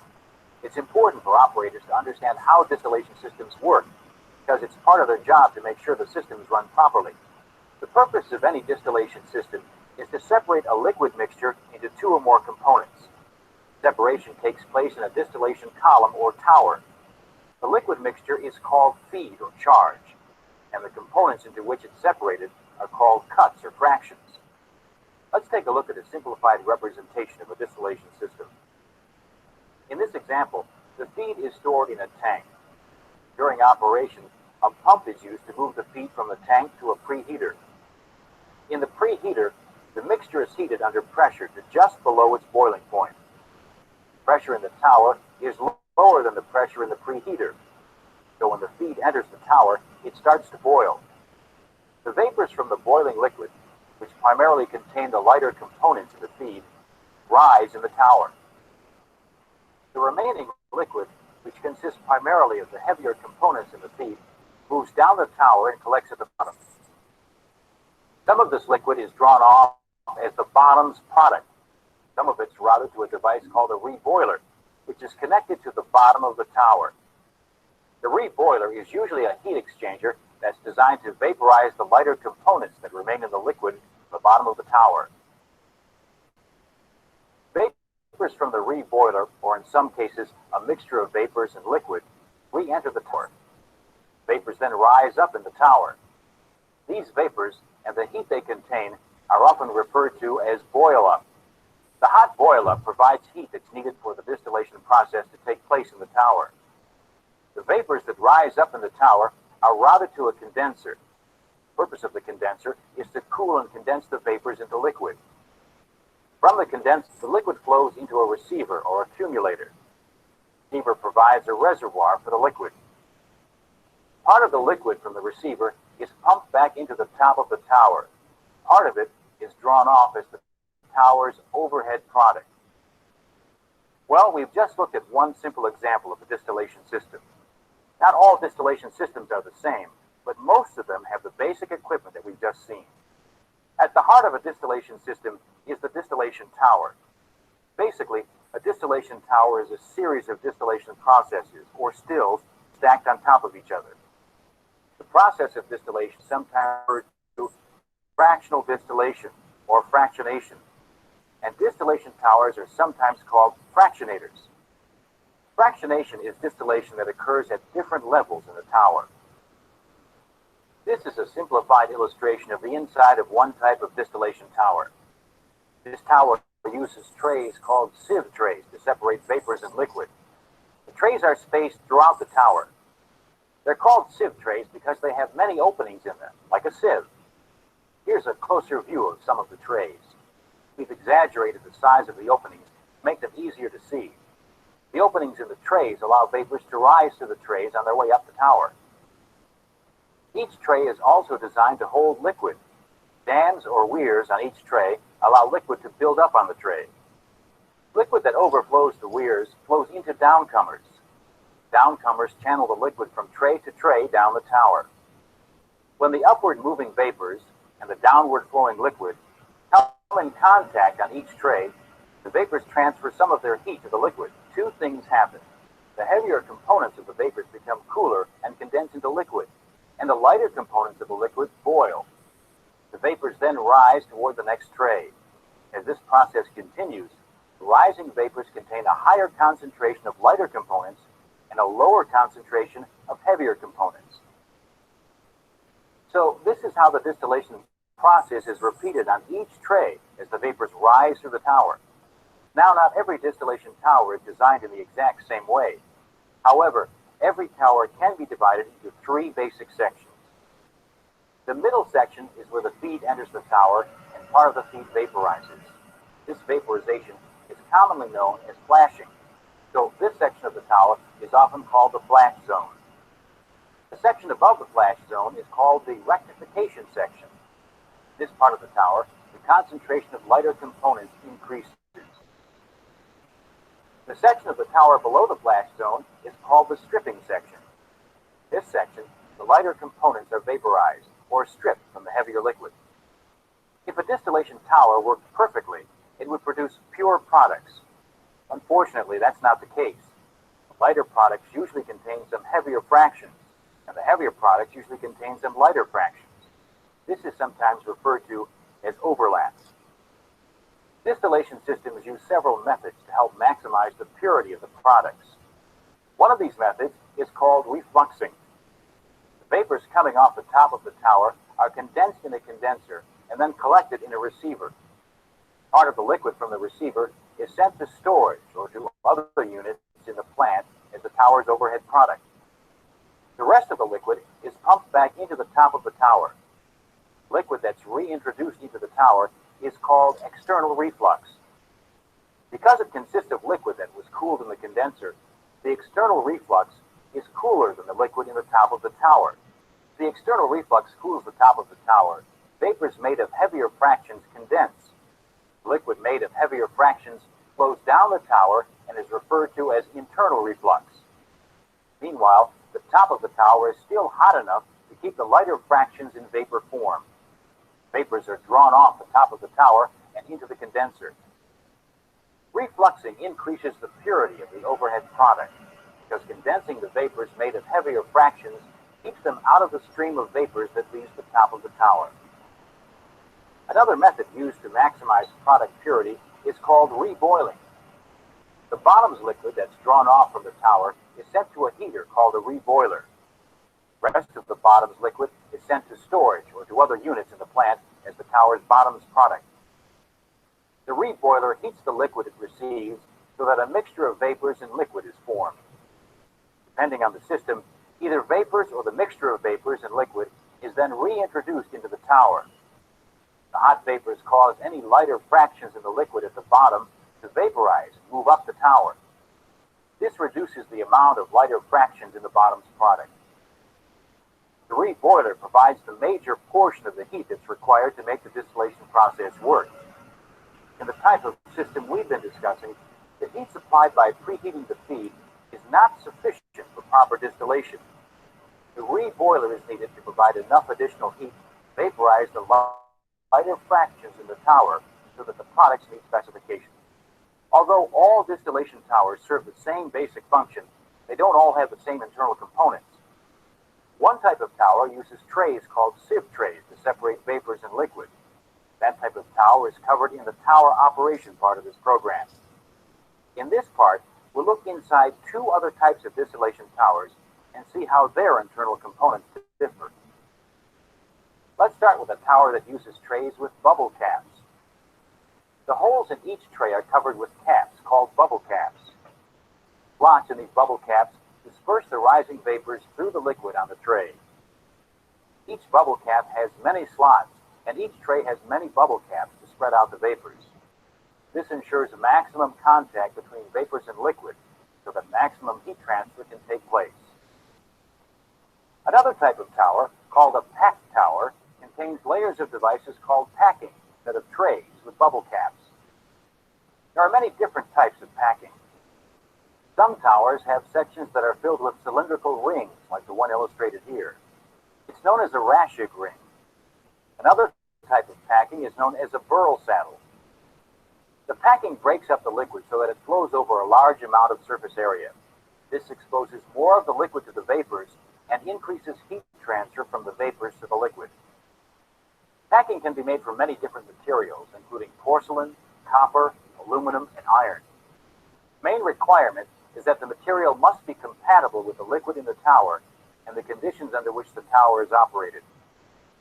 This is a section of another type of packing from a distillation tower.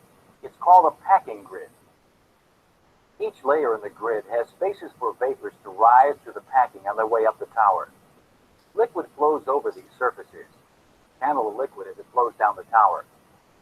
Packing grid provides a great deal of surface area where contact between the vapors and the liquid take place. Heat transfer is maximized.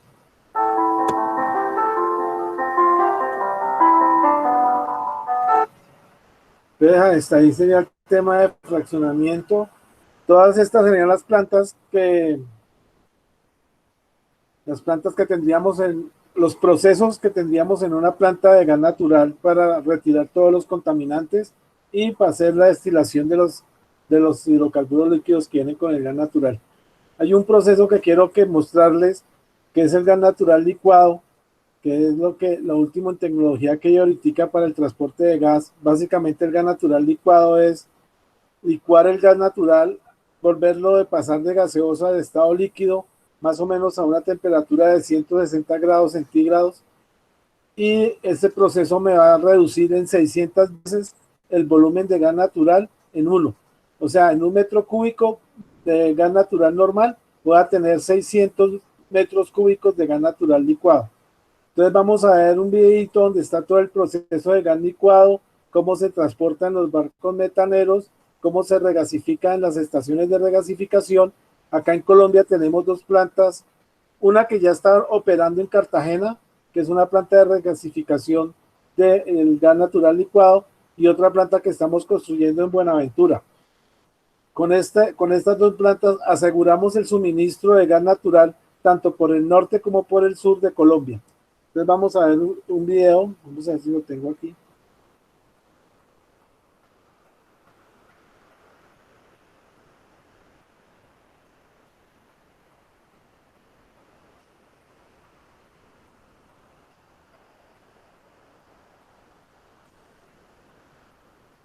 A ver si es este.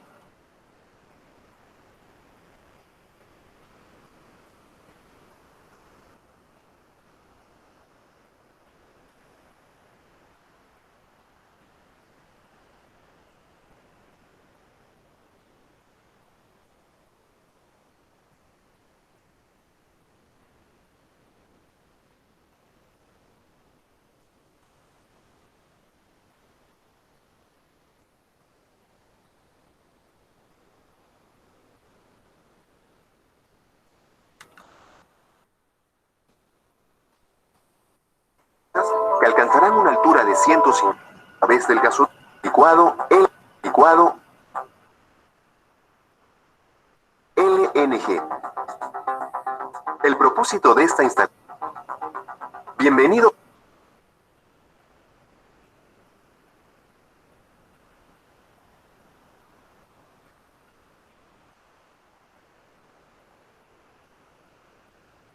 a la planta de gas natural licuado, LNG. El propósito de esta instalación es licuar los vapores de gas natural que llegan a la planta a través del gasoducto para facilitar su transporte en buques estanque y distribuirlo así a los consumidores finales. Este es un proceso muy seguro que se viene utilizando en todo el mundo por más de 40 años. Una vez en su destino, el gas volverá a su estado gaseoso. Esta es una vista virtual de la planta. Lo que aquí vemos son edificios para oficinas, almacenes, mantenimiento y respuesta ante emergencias, así como una clínica para servicios médicos. Estaremos utilizando diferentes colores para los principales cables y tuberías. El rojo indicará electricidad, el amarillo, aire comprimido o agua, y el verde, gas natural, LNG o refrigerante. Estos tres calentadores de gran altura calientan los vapores de gas natural que ingresan a la planta, para luego, en estas unidades, extraer el dióxido de carbono y el agua, elementos seguros para el medio ambiente, ya que estos compuestos se congelarían en los procesos de enfriamiento requeridos para licuar el gas. Este es el sistema de refrigeración. Aquí se enfría el vapor del gas natural, ya libre de CO2 y agua, para que se convierta en líquido. Esta área cuenta con tuberías de más de 1,5 metros de diámetro, hechas de acero inoxidable, con una aleación de 9% de níquel y con tanques de más de 6 metros de ancho. Lo que estamos viendo ahora es el corazón del proceso de enfriamiento, o el llamado principal intercambiador de calor criogénico. Estará hecho enteramente de aluminio y tendrá 4,5 metros de ancho y 40 metros de alto, con un peso de más de 270 toneladas. Aquí, a menos 163 grados centígrados, el gas se transforma en líquido y reduce 600 veces su volumen original. Dos turbinas de 88 megawatts que además utilizarán gas natural como combustible, propulsarán estos dos compresores, aquí en azul transparente, que harán circular los refrigerantes para enfriar el gas natural. Antes de entrar al principal intercambiador de calor criogénico, el vapor de gas natural y el refrigerante deberán pasar por estos intercambiadores horizontales, en los que serán preenfriados a menos 30 grados centígrados. Este conjunto de tuberías y tanques constituyen la subestación eléctrica. Proporcionará más de 43 megawatts de electricidad a la instalación de LNG. Los intercambiadores celestes que estamos viendo se utilizarán para enfriar el refrigerante. El clima peruano permite que se utilicen este tipo de intercambiadores que emplean solo aire y no agua de mar para fines de enfriamiento. Estos dos tanques de almacenamiento de 70 metros de diámetro y más de 33 metros de altura contienen el LNG antes de que éste se bombee a los buques, conocidos como metaneros. Cada tanque tiene una capacidad de más de 110.000 metros cúbicos. Cuentan con un tanque interno de acero al níquel al 9%, una capa intermedia de aislamiento de perlita y un tanque externo de acero carbono, lo que mantendrá al LNG en estado líquido. Una pequeña cantidad, menos del 2% del LNG producido, se calentará y reconvertirá en vapor de gas antes de producirse la carga en un metanero. Mediante tuberías, estos vapores se llevarán a estas dos compresoras, las cuales enviarán este gas para que sea utilizado como combustible en los equipos de la planta. Partiendo de los tanques de almacenamiento, el LNG transita a través de tuberías que lo llevan hasta la orilla, y luego, pasando sobre un muelle o puente de caballetes, llegan hasta un embarcadero donde atracarán los metaneros, a unos 1.300 metros mar adentro. Tanto las tuberías del LNG como las de los vapores de gas disponen de juntas de extensión que pueden expandirse o contraerse conforme cambia la temperatura interior. Un rompeolas de roca será construido para evitar que el oleaje interrumpa el proceso de embarque. Los metaneros, con la ayuda de 3 remolcadores, atracarán en el espigón de carga utilizando 4 boyas de amarre y 3 boyas de atraque. Estos tanqueros, diseñados específicamente para transportar LNG, pueden cargar hasta 134.000 metros cúbicos y utilizarán solo una pequeña cantidad del gas como combustible. Para entrar y salir del metanero, los trabajadores utilizarán la pasarela que se muestra en color azul oscuro. 3 brazos de carga y un brazo para el retorno de los vapores servirán para cargar el LNG en el tanquero y para asegurar que no ocurra escape alguno al medio ambiente. De ocurrir que el buque tanque deba zarpar de urgencia debido a algún tsunami o tormenta, estos brazos y boyas de amarre podrán desconectarse rápidamente por control remoto. Los remolcadores se reabastecerán de combustible diésel usando un muelle de servicio. Desde allí, se bombeará también el agua de mar que se enviará a la planta de LNG para su desalinización. Esta agua desalinizada tendrá diversos usos, incluyendo el sistema contra incendios. Por razones de seguridad, para combatir incendios, la bomba de reserva utilizará agua de mar en lugar de agua desalinizada.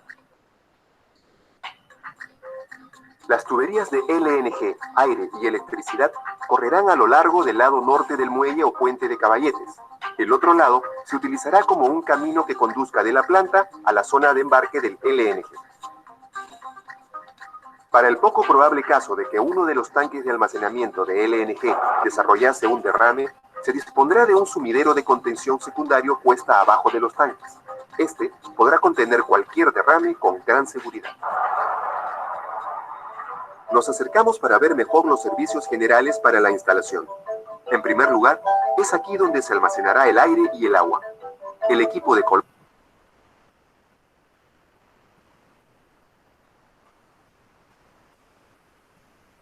Bueno, muchachos, eso es lo que es una planta esa es la planta de licuefacción. La planta de regasificación llega el buque metanero, hay unos tanques también de almacenamiento. En esa planta lo que hay son unos vaporizadores que me van a gasificar el gas y lo voy a poder inyectar al gasoducto. Entonces ahí tendríamos todo el proceso que sería gasificación del gas, transporte del gas y regasificación del gas natural licuado. Bueno, ¿tienes que claro el proceso de gas natural licuado? Sí, señor. Sí, señor. Entonces, Sí, señor. por hoy dejamos ahí. Yo creo que Sí, profe. el 27 no hay el 27 no hay clase porque son los días élite. Yo de todos modos les confirmo, pero yo creo que no va a haber encuentro. Espero que toda esta información que vimos en tratamiento les pueda servir en su desarrollo profesional y la puedan usar cuando salgan como profesionales de ingeniería de petróleo y gas. Bueno. Gracias, profe. Giovanni y Diego Andrés, ¿ya me hicieron la evaluación de docente? ¿Y Giovanni? Sí, señor, profe.